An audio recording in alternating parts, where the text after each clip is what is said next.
Semua bermula pada Februari 2007 di negara bagian Pennsylvania, Amerika Serikat. Sashidhar Venkata Kondavetty dan istrinya, Chenchu Laksmi Punuru, meninggalkan India dengan mimpi besar dan harapan akan kehidupan yang lebih baik. Saat tiba di Amerika, semuanya terasa seperti awal yang baru. Negeri asing itu seolah menjanjikan kesempatan yang tidak pernah mereka miliki sebelumnya. Mereka memilih menetap di sebuah kota kecil bernama King of Prussia, kawasan damai di Pennsylvania yang dipenuhi keluarga pekerja dan komunitas imigran. Di sana, keduanya bekerja sebagai teknisi software. Hari-hari mereka sibuk, namun bahagia. Sedikit demi sedikit, mereka mulai membangun kehidupan yang nyaman. Apartemen yang mereka tinggali cukup sederhana, tetapi lingkungannya hangat. Banyak keluarga India tinggal di kompleks yang sama. Mereka saling mengenal, berbagi makanan, bercengkrama, dan menciptakan suasana yang mengingatkan mereka pada kampung halaman.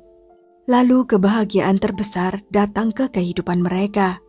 Pada 2 Januari 2012, pasangan itu dikaruniai seorang bayi perempuan yang diberi nama Sanvi Vena. Ia adalah anak pertama mereka, cahaya kecil yang langsung mengubah seluruh hidup mereka. Sanvi memiliki mata besar penuh rasa ingin tahu, rambut hitam lembut, dan senyum kecil yang mampu meluluhkan hati siapapun. Kehadirannya membuat rumah itu terasa hidup. Setiap hari menjadi lebih berarti. Jauh di India, tepatnya di wilayah Andhra Pradesh, keluarga besar mereka ikut merasakan kebahagiaan yang sama. Orang tua Chenchu Laksmi tak sabar ingin melihat cucu pertama mereka secara langsung. Sementara mereka hanya bisa mengirim doa dan kasih sayang dari seberang lautan, sambil menghitung hari hingga akhirnya bisa memeluk bayi kecil itu. Begitu visa kunjungan mereka disetujui, Ibu Chenchu Laksmi, Satyavati Vena, terbang ke Pennsylvania pada Juli 2012 untuk membantu merawat cucunya. Kehadiran Satyavati membuat kehidupan keluarga kecil itu jauh lebih mudah. Ia memasak makanan hangat setiap hari, menjaga Sanvi dengan penuh kasih, dan membuat apartemen mereka terasa semakin seperti rumah. Beberapa bulan kemudian, keluarga itu bahkan sempat merayakan ulang tahun Chenchu Laksmi bersama para tetangga. Suasana malam itu penuh tawa dan kebahagiaan. Tak ada seorang pun yang menyangka bahwa semuanya akan berubah menjadi mimpi buruk. Lalu datanglah Senin malam 22 Oktober 2012. Hari itu, saat Venkata dan Chenchu Laksmi pulang ke apartemen mereka, ada sesuatu yang terasa aneh. Biasanya suara bayi dan aroma masakan langsung menyambut mereka. Namun malam itu, apartemen terasa sunyi, terlalu sunyi. Begitu melangkah masuk, mereka menemukan tubuh Satyavati tergeletak di lantai dapur.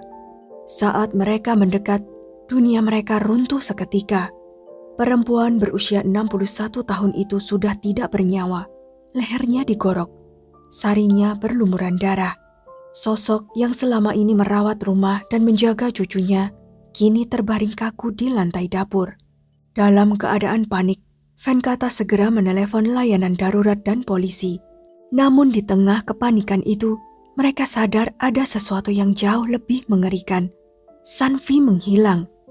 Mereka berlari ke setiap sudut apartemen sambil memanggil nama putri kecil mereka. Tetapi bayi itu tidak ada di manapun, seolah lenyap begitu saja. Di satu sisi, tubuh sang ibu terbaring tak bernyawa. Di sisi lain, putri mereka hilang tanpa jejak. Dalam satu malam, seluruh kehidupan mereka hancur. Namun pertanyaan sebenarnya adalah, siapa yang melakukan semua ini dan apa motif di baliknya? Kasus ini kemudian mengguncang komunitas India di Amerika. Sebuah kisah yang begitu mengerikan hingga membuat siapapun sulit mempercayainya. Kasus yang akhirnya menjadikan seorang pria keturunan India sebagai salah satu terdakwa yang dijatuhi hukuman mati di Amerika Serikat. Tak lama kemudian, polisi tiba di lokasi.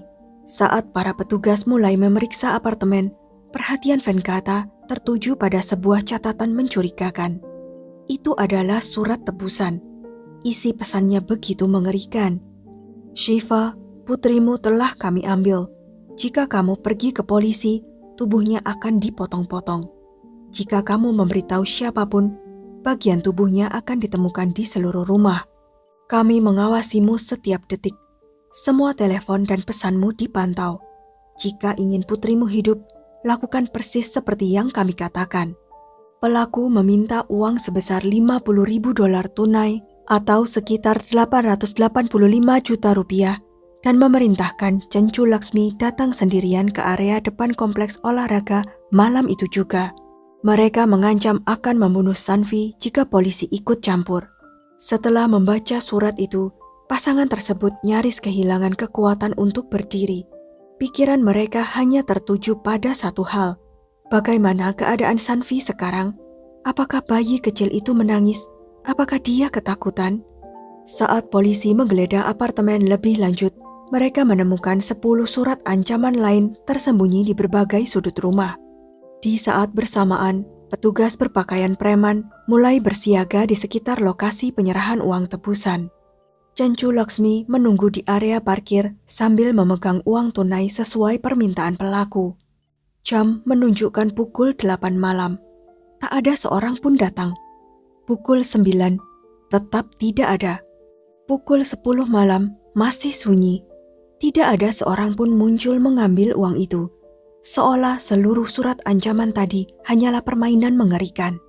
Sementara itu, polisi dan para relawan mulai menyisir area sekitar untuk mencari Sanvi. Mereka mengetuk pintu apartemen satu persatu. Warga kompleks berkumpul di luar gedung, berusaha membantu semampu mereka. Komunitas India di Pennsylvania ikut bergerak. Banyak yang memasakkan makanan untuk keluarga korban. Yang lain membantu mencetak poster orang hilang dan menyebarkannya ke seluruh lingkungan sekitar. Salah satu teman keluarga, Raghunandan Yandamuri, bahkan mencetak ratusan poster pencarian menggunakan printer kantornya untuk membantu menemukan Sanvi. Hari berlalu tanpa kabar. Yang lebih mengerikan, pelaku penculikan tidak pernah muncul di lokasi yang dijanjikan. Keheningan itu perlahan berubah menjadi teror. Venkata dan Cencu Laksmi terus dihantui pertanyaan yang sama setiap malam. Apakah putri mereka masih hidup? Apakah dia ketakutan? Apakah seseorang sedang menyakitinya? Lalu pada Rabu malam 24 Oktober 2012, penyelidikan mulai bergerak ke arah yang mengejutkan. Polisi menemukan sesuatu yang aneh pada surat tebusan itu. Alih-alih menggunakan nama asli pasangan tersebut, pelaku justru memakai nama panggilan mereka. Detail kecil itu langsung membuat polisi curiga, karena hanya orang yang sangat dekat dengan keluarga itu yang mengetahui nama panggilan tersebut. Saat polisi masih menyusun daftar orang-orang terdekat yang mungkin terlibat, sebuah telepon masuk ke ruang kontrol. Penelepon itu bekerja di pusat kebugaran yang berada di kompleks apartemen tempat keluarga tersebut tinggal. Pria itu mengatakan ada sebuah tas biru mencurigakan tergeletak di dekat meja check-in gym. Tidak ada seorang pun yang mengaku memilikinya, dan entah kenapa, tas itu terasa janggal. Polisi segera menuju lokasi. Mereka mengambil tas biru itu dan mulai memeriksanya dengan hati-hati. Lalu saat resleting tas dibuka, semua orang di ruangan itu langsung membeku. Para petugas yang membuka tas itu langsung pucat seketika, seolah seluruh darah dalam tubuh mereka menghilang dalam 1 detik. Di dalam tas biru itu terdapat tubuh kecil Sanvi Vena. Bayi yang selama berhari-hari dicari semua orang itu akhirnya ditemukan, namun bukan dalam keadaan hidup. Bersama tubuh mungilnya, ada beberapa pakaian kecil dan barang-barang pribadinya yang dimasukkan rapat ke dalam tas tersebut. Polisi segera memberitahu kedua orang tuanya. Dunia pasangan itu yang sebelumnya sudah hancur karena kehilangan Satya Vativena, kini benar-benar runtuh sepenuhnya. Anak semata wayang mereka telah pergi. Seorang bayi kecil yang bahkan belum mengenal dunia menjadi korban kekejaman yang tidak masuk akal. Tas itu langsung dibawa ke laboratorium forensik. Tak lama kemudian, hasil otopsi keluar. Penyebab kematian Sanvi adalah sesak nafas. Ia kehabisan oksigen di dalam tas yang tertutup rapat. Bagi kedua orang tuanya, Semuanya terasa tidak masuk akal. Dalam hitungan hari, mereka kehilangan ibu sekaligus putri kecil mereka. Kini hanya ada satu pertanyaan besar yang memenuhi benak semua orang. Siapa yang sanggup melakukan hal sekejam ini? Siapa yang masuk ke rumah sebuah keluarga, membunuh seorang nenek, menculik bayi kecil, lalu meninggalkannya mati perlahan di dalam tas? Polisi berjanji mereka tidak akan berhenti sampai pelaku ditemukan. Mereka kembali memeriksa rekaman CCTV dari seluruh kompleks apartemen. Kali ini fokus mereka tertuju pada satu petunjuk penting, tas biru itu. Polisi ingin mengetahui siapa yang terlihat membawa tas serupa keluar masuk gedung atau area gym. Rekaman diputar ulang perlahan, frame demi frame.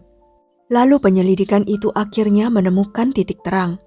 Dalam salah satu video, terlihat seorang pria berjalan keluar sambil membawa tas biru yang sangat mirip dengan tas tempat tubuh Sanvi ditemukan.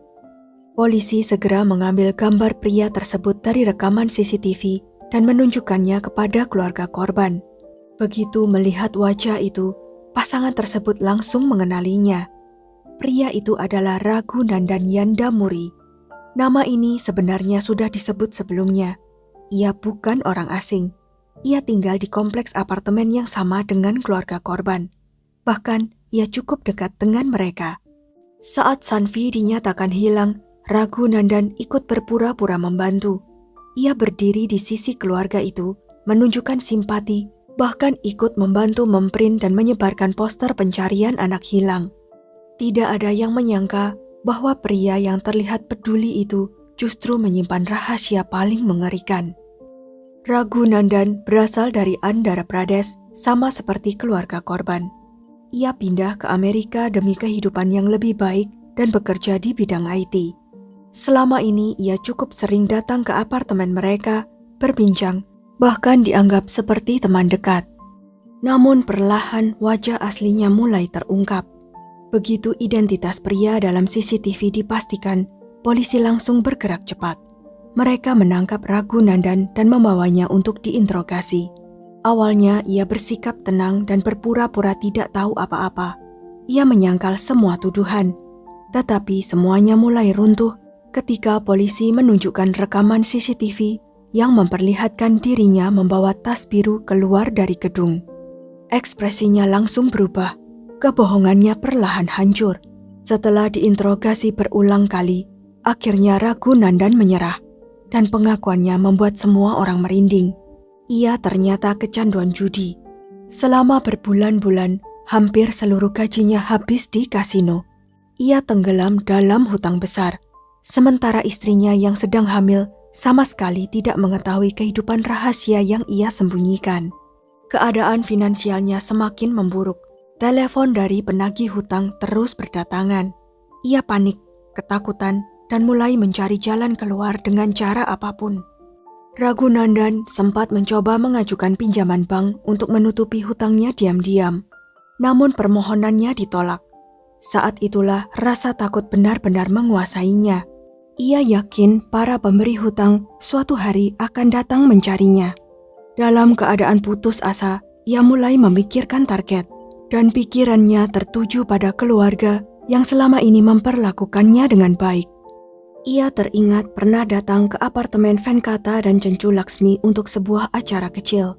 Saat itu, ia melihat perhiasan emas, uang tunai, dan juga ibu Cencu Laksmi yang mengenakan banyak perhiasan emas dari India. Sejak saat itu, rumah itu menjadi targetnya. Kepada polisi, Raghunandan mengaku awalnya tidak berniat membunuh siapapun. Ia mengklaim hanya ingin menculik Sanvi untuk meminta uang tebusan sekaligus mencuri emas dan uang tunai guna melunasi hutangnya. Namun semuanya berubah menjadi tragedi. Hari itu, saat ia datang ke apartemen korban, Satyavati Vena membuka pintu untuknya. Dengan ramah ia berkata, "Aku Raghunandan, kita pernah bertemu di pesta. Aku juga dari Andhra Pradesh." Karena merasa mengenalnya, Satyavati membiarkannya masuk. Tetapi begitu berada di dalam apartemen, wajah aslinya muncul. Ia mulai mengancam dan meminta uang serta emas. Setelah itu ia mencoba membawa pergi Sanvi. Satyavati berusaha menghentikannya. Ia berkata, "Kamu tidak bisa membawa bayi itu." Pertengkaran pun terjadi. Dalam kepanikan dan amarah, Raghunandan mengeluarkan pisau lalu menggorok leher wanita tua itu. Satyavati jatuh bersimbah darah di lantai dapur. Setelah itu, ia membungkus Sanvi dengan kain, memasukkannya ke dalam tas, lalu bergegas keluar dari apartemen. Ketika bayi itu menangis, ia menyumpal mulutnya dengan kain agar tetap diam. Namun di tengah jalan, Sanvi kembali menangis. Raghunandan panik lagi. Untuk membungkam bayi kecil itu, ia memasukkan kain lebih dalam ke mulutnya. Ia tidak memikirkan atau mungkin tidak peduli bahwa bayi itu perlahan tidak bisa bernafas. Sebelum meninggalkan apartemen, ia sudah menaruh surat tebusan di dalam rumah, berharap bisa mendapatkan uang setelah penculikan berhasil. Tetapi saat melarikan diri sambil membawa tas itu, tiba-tiba ia sadar suasana menjadi terlalu sunyi. Sanvi sudah tidak terdengar menangis lagi. Ia berhenti di sudut yang sepi, lalu membuka tas tersebut. Dan saat melihat ke dalam, tubuhnya langsung gemetar. Sanvi sudah tidak bernafas. Bayi kecil itu meninggal karena kehabisan oksigen. Dalam kepanikan, ia meninggalkan tas tersebut di dekat pusat kebugaran kompleks apartemen, berharap tidak ada yang menghubungkannya dengan kejadian itu. Apa yang awalnya ia rencanakan sebagai penculikan demi uang berubah menjadi pembunuhan brutal yang menghancurkan sebuah keluarga. Ketika berita penangkapannya tersebar, komunitas India di Amerika, terutama di Pennsylvania, benar-benar terguncang. Banyak orang tidak percaya bahwa seseorang yang dikenal baik dan dekat dengan keluarga korban ternyata menjadi pelaku di balik tragedi itu. Kasus ini langsung menjadi sorotan media nasional. Setelah melalui persidangan panjang, pengadilan akhirnya menjatuhkan hukuman mati kepada Raghunandan Yandamuri. Namun, seperti banyak kasus hukuman mati di Amerika, proses eksekusinya memakan waktu sangat lama karena banding hukum dan berbagai proses pengadilan lainnya. Hingga hari ini, ia masih berada dalam antrian eksekusi menunggu nasib akhirnya. Sasidhar Venkata Kondaveti dan Cencu Laksmi Punuru tidak pernah membayangkan bahwa orang yang mereka anggap teman, seseorang dari kampung halaman yang sama, justru menjadi mimpi buruk terbesar dalam hidup mereka. Karena terkadang pengkhianatan paling mengerikan bukan datang dari orang asing, melainkan dari seseorang yang pernah duduk di rumah kita dan kita sambut seperti keluarga sendiri. Sekian kisah kali ini. Jangan lupa untuk klik like, share, subscribe, dan komen ya pendapat kalian. Sampai jumpa lagi di video-video selanjutnya.